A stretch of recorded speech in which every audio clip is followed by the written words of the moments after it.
नमस्कार साथियों, स्वागत है आपके अपने YouTube channel Sanskrit education hub में। जैसा कि आप जानते हैं, हम पढ़ रहे हैं संस्कृत शिक्षण विधियों के महत्वपूर्ण प्रश्नोत्तर। तो इस वीडियो से पहले 7 वीडियो अपलोड हो चुके हैं और आज का अपना ये 8वां वीडियो है। और मुझे उम्मीद है कि जो पहले वीडियो अपलोड हुए हैं वो आपको बहुत ज़्यादा पसंद आए होंगे।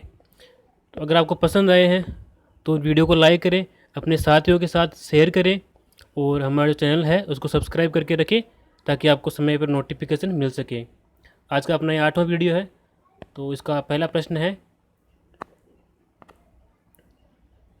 अभ्यास अवरोधात् उद्दीपक अनुक्रिययो संबंध शिथिलो भवति नियमो अस्ति।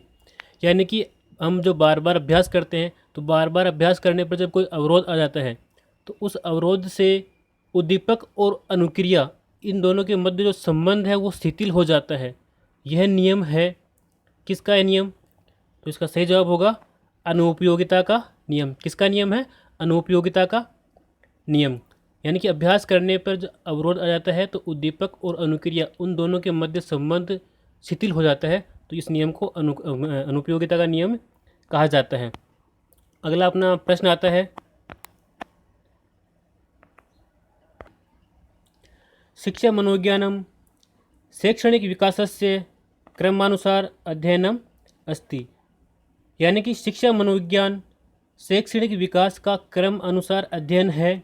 यह कथन किसका है? यह कथन किसने दिया है कि वह शिक्षा मनोविज्ञान शैक्षणिक विकास का क्रम अनुसार अध्ययन है? तो इसका सही जवाब होगा स्टीफंस। क्या है? स्टीफंस। विकल्प नंबर 22 का सही हो जाएगा। अपना अगला प्रश्न है, किशोर अवस्थायां मनुष्य है गति क्रियाशीलतयो विकासे पूर्णतां प्राप्नोति विकासो अयम कथ्यते। यानी कि किशोर अवस्था में मनुष्य गति क्रियाशीलता के विकास में पूर्णता प्राप्त कर लेता है, तो यह विकास क्या कहलाता है? यानी किशोर अवस्था में मनुष्य गति और क्रियाशीलता इसके विकास में पूर्णता प्राप्त कर लेता है, तो यह विकास क्या कहलाता है? तो इसका सही जवाब होगा गत्यात्मक विकास। क्या कहलाएगा? गत्यात्मक विकास है। अगला अपना प्रश्न है,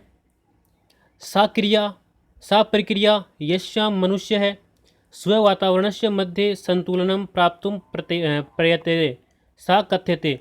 यानी कि वह प्रक्रिया जिसमें मनुष्य अपने वातावरण के मध्य संतुलन प्राप्त करने का प्रयत्न करता है उसे क्या कहते हैं? वह क्या कहलाती है? तो ऐसी प्रक्रिया से मनुष्य जो है वो अपने वातावरण में संतुलन करने का प्रयास करता है, तो उसे हम कहते हैं समायोजन। क्या कहलाएगी? समायोजन। अगला अपना प्रश्न आता है, किशोर अवस्था बृहत् संघर्षस्य अवसादस्य झंझावत विरोधयोश्च अवस्था अस्ति कथनम इदम कस्य अस्ति। यानी कि किशोर अवस्था बृहत् संघर्ष की, अवसाद की और तूफान की विरोध की अवस्था है, तो यह कथन किसका है? यह कथन किसने कहा है? तो इसका सही जवाब हो जाएगा स्टैनले हॉल। स्टैनले हॉल ने यह कथन कहा था। अगला अपना प्रश्न आता है, बालकस्य विकासः शीर्षा आरंभे चरणम प्रतिभवति। यानी कि बालक का विकास शीर्ष से आरंभ होकर चरणों की ओर होता है। उपयुक्तम कथनम विकासस्य केन सिद्धांतेन संबंधो अस्ति। उपयुक्त कथन विकास के किस सिद्धांत से संबंध है? तो इसका सही जवाब होगा निश्चदित सिद्धांतेन। विकल्प नंबर ए अपना सही हो जाएगा। अगला अपना प्रश्न आता है, अभिप्रेरणा किश्चित कार्यम करणाय। यानी कि अभिप्रेरणा कोई कार्य करने के लिए क्या करती है? अभिप्रेरणा से कोई कार्य क्या होता है? उस कार्य क्या होती है? मात्रा बढ़ जाती है। अभिप्रेरणा से कोई भी कार्य करने की जो मात्रा होती है वो बढ़ जाती है, तो कार्य से मात्रा में बढ़ देती है। अभिप्रेरणा कार्य की मात्रा को बढ़ा देती है, यह उसका कार्य है। अगला प्रश्न आता है, संवेगात्मक अभिप्रेरणा अस्ति। संवेगात्मक अभिप्रेरणा है, कौन सी है? तो इसका सही जवाब हो जाएगा विरोधिनाम कृते विरोधम प्रदर्शनम। विरोधिनाम कृते विरोधम प्रदर्शनम। देखिए साथियों, ये जो प्रश्न है वो पहले सारे प्रश्न एग्जाम में पूछे गए हैं और उन्हीं प्रश्न पत्रों में से मैंने इन प्रश्नों का संकलन किया है। तो ये सारे प्रश्न एग्जाम में पूछे गए हैं, इसका आप ध्यान रखें। और ये महत्वपूर्ण भी है क्योंकि इसी टाइप पर प्रश्न आने वाले हैं आपके पुनः। अगला अपना प्रश्न है, मानसिक विभिन्नतानां मापनम क्रियते। मानसिक विभिन्नताओं का मापन किया जाता है, किसके द्वारा किया जाता है? तो इसका सही जवाब हो जाएगा बुद्धि परीक्षणे। मानसिक तो विभिन्नताएं होती है, उन विभिन्नताओं को मापन हम करते हैं बुद्धि परीक्षण के माध्यम से। और बुद्धि परीक्षण का जो सूत्र है, यानी बुद्धि लब्धि ज्ञात करने का जो सूत्र है, वो है मानसिक आयु बटे हुए वास्तविक आयु इंटू 100। इस प्रकार से हम बुद्धि लब्धि ज्ञात कर सकते हैं, मानसिक आयु बटे हुए वास्तविक आयु इंटू 100। अगला अपना प्रश्न आता है, व्यक्तिगत विभिन्नतासु ते अंशः सम्मिलिता सन्ति येषाम्। यानी कि व्यक्तिगत विभिन्नताओं में वे अंश सम्मिलित होते हैं। व्यक्तिगत विभिन्नताओं में वे अंश सम्मिलित होते हैं, येषाम् जिनमें से। तो इसका सही जवाब हो जाएगा मापनम असंभवम। मापनम असंभवम।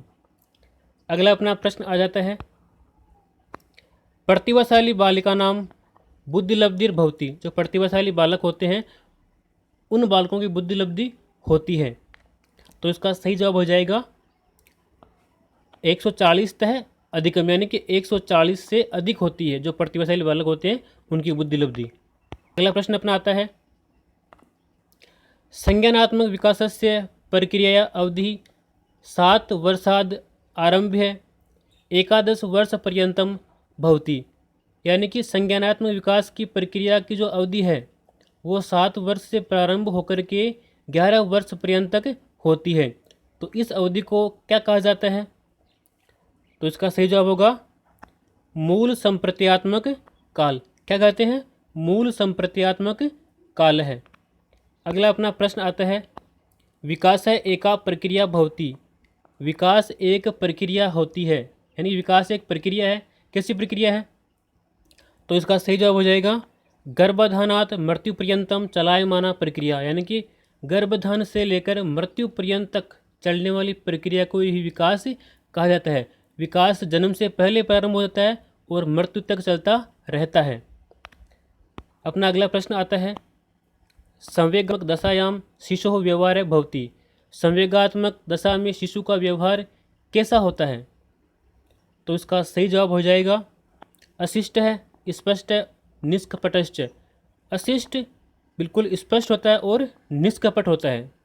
ये प्रश्न जो सारे हैं एग्जाम में पूछे गए हैं और अत्यंत ही महत्वपूर्ण प्रश्न है। ये जो सेकंड ग्रेड का एग्जाम होता है पहले और जो रीट का एग्जाम होता है उन सभी प्रश्नों में लगभग सारे प्रश्न पूछे गए हैं। उन्हीं प्रश्नों का मैंने संकलन किया है।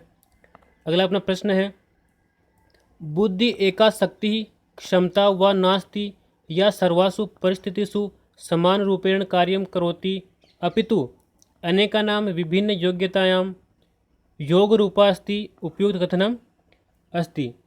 यानी कि बुद्धि एक शक्ति या क्षमता नहीं है।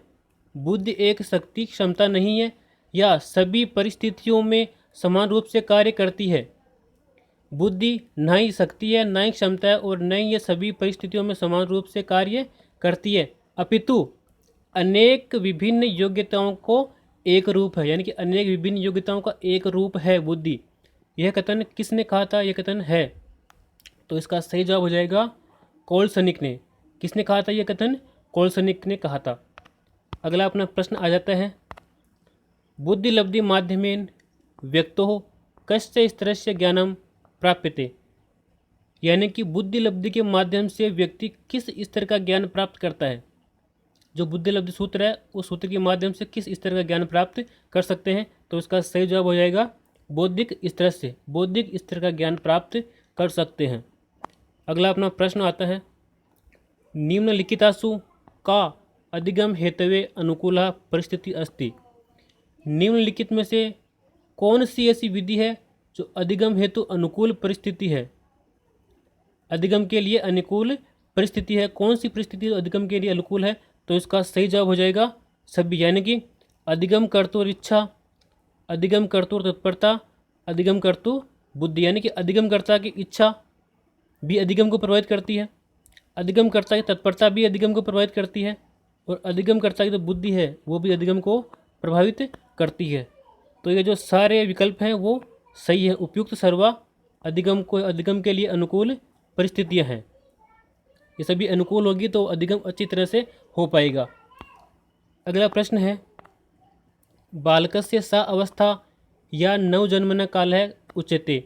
बालक की वह अवस्था जिसे नवजन्म काल कहा जाता है। यस्याम आकस्मिक परिवर्तनानि भवन्ति, जिस अवस्था में आकस्मिक परिवर्तन होते हैं उस अवस्था को कहा जाता है। इसका सही जवाब हो जाएगा किशोर अवस्था। क्या कहलाएगी? किशोर अवस्था।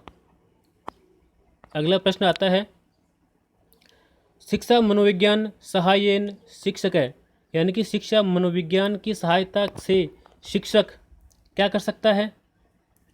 छात्रोपलब्धे मूल्यांकनं कर्तुं शक्नोति, स्वशिक्षण कार्य साफल्य से मूल्यांकनं कर्तुं शक्नोति।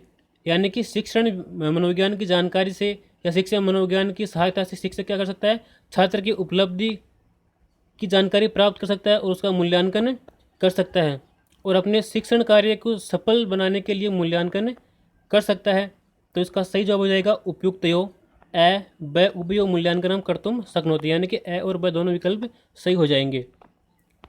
अगला प्रश्न आता है, सफलतम शिक्षक है स एव अस्ति, यह व्यक्तिगत विभिन्नतानां शिक्षण अधिगम परिस्थितौ, यानी कि सफलतम शिक्षक वह है जो व्यक्तिगत विभिन्नताओं का शिक्षण अधिगम परिस्थिति में क्या करता है? सफलतम प्रयोग करता है। यानी कि सफलतम शिक्षक वह है जो व्यक्तिगत विभिन्नताओं का शिक्षण अधिगम परिस्थिति में सफल रूप से प्रयोग करता है, वही क्या है? सफल शिक्षक कहलाएगा। प्रश्न आता है, कस्यचित् मनुष्यस्य वास्तविकम् आयु 20 वर्षाणि तथा च मानसिकम् आयु 25 वर्षाणि प्राप्यते तदा तस्य बुद्धिलब्धिर् भविष्यति, यानी कि किसी मनुष्य की वास्तविक आयु 20 वर्ष है और मानसिक आयु 25 वर्ष है, तो उस बालक की या उस व्यक्ति मनुष्य की बुद्धिलब्धि क्या होनी चाहिए? देखिए, मैंने आपको बताया था बुद्धिलब्धि ज्ञात करने का सूत्र क्या है? मानसिक आयु बटे हुए वास्तविक आयु इंटू 100। तो यहाँ पे मानसिक आयु कितनी दे रखी है? यहाँ पे मानसिक आयु है 25 मानसिक आयु है और वास्तविक आयु दे रखी है यहाँ पे 20 और इंटू 100 से इनको क्या कर देना है? गुणा कर देना है। तो आप देखोगे कि यहाँ पे बुद्धिलब्धि जो आएगी वो आएगी 125, तो उसकी बुद्धिलब्धि क्या होगी? 125 होगी। इस प्रकार से आप ज्ञात कर सकते हैं। अगला प्रश्न आता है, बुद्धे द्विखंड सिद्धांतस्य प्रतिपादनम कृतम, बुद्धि के द्विखंड सिद्धांत का प्रतिपादन किसने किया? तो इसका सही जवाब हो जाएगा स्पियरमैन। इसने बुद्धि के 2 खंड दिए थे, यानी कि इसने बताया था कि बुद्धि में 2 कारक होते हैं, एक तो इस सामान्य कारक होता है और एक होता है विशिष्ट कारक, तो जिसे बुद्धि का द्विखंड सिद्धांत कहा जाता है। तो अगला प्रश्न आता है, निष्क्रिय अवस्थायां संबंध है निम्नलिखितासु केन अधिगम सिद्धांतेन वर्तते। निष्क्रियता अवस्था का संबंध निम्नलिखित में से किस अधिगम सिद्धांत के द्वारा होता है? तो इसका सही जवाब हो जाएगा बुद्धिमत्ताया सिद्धांतेन, बुद्धिमत्ता के सिद्धांत के द्वारा। अगला अपना प्रश्न आता है, क्रम संख्या 1 तथा च क्रम संख्या 2 इत्यनयो मेलनम कुरुत। आपको देख क्या करना है? एक तरफ दे रखी है बुद्धिलब्धि और एक तरफ दे रखी है प्रतिभा, तो उन दोनों को मिलाना है कि भाई 121 वाला किस श्रेणी में आता है, 60 से 69 वाला किस श्रेणी में आता है, 90 से 109 किस श्रेणी में आता है और 25 से 49 किस श्रेणी में आता है। मिलाइए इसको। देखिए साथियों, सबसे पहले 120 से 131, यानी कि जैसी बुद्धिलब्धि से 120 से ऊपर होगी उसको हम कहेंगे, क्या कहेंगे? प्रतिभाशाली बालक। 120 से ऊपर क्या हो जाएगा? प्रतिभाशाली हो जाएगा। और उसके बाद में आता है 60 से 69, जिसकी बुद्धिलब्धि 60 से 69 होगी वो अपने क्या कहलाएगा? वो कहलाएगा निर्बल बुद्धि। क्या कहलाएगा? निर्बल बुद्धि कहलाएगा। और जिसकी बुद्धिलब्धि 90 से 109 है, जिसकी बुद्धिलब्धि क्या है? 90 से 109 है, वो कहलाएगा उत्कृष्ट बुद्धि। और जिसकी बुद्धिलब्धि 25 से 49 है वो कहलाएगा मूर्ख बुद्धि। अगला अपना प्रश्न आता है, जो कि कंप्यूटर से संबंधित है। विंडोज विस्टा उदाहरणम अस्ति, यानी कि विंडोज विस्टा किसका उदाहरण है? विंडो विस्टा जो कंप्यूटर में उपयोग किया जाता है वो किसका उदाहरण है? एप्लीकेशन सॉफ्टवेयरस्य, ऑपरेटिंग सिस्टमस्य, ब्राउजरस्य या शेयरवेयरस्य। देखिए जो विंडो विस्टा है उसको कहा जाता है ऑपरेटिंग सिस्टम। क्या कहते हैं? ऑपरेटिंग सिस्टम का उदाहरण है। तो साथियों आज का अपना ये वीडियो आपको कैसा लगा? इसको अपने साथियों के साथ ज़रूर शेयर करें और अधिक से अधिक सब्सक्राइब करें। जयतु भारतम, जयतु संस्कृतम।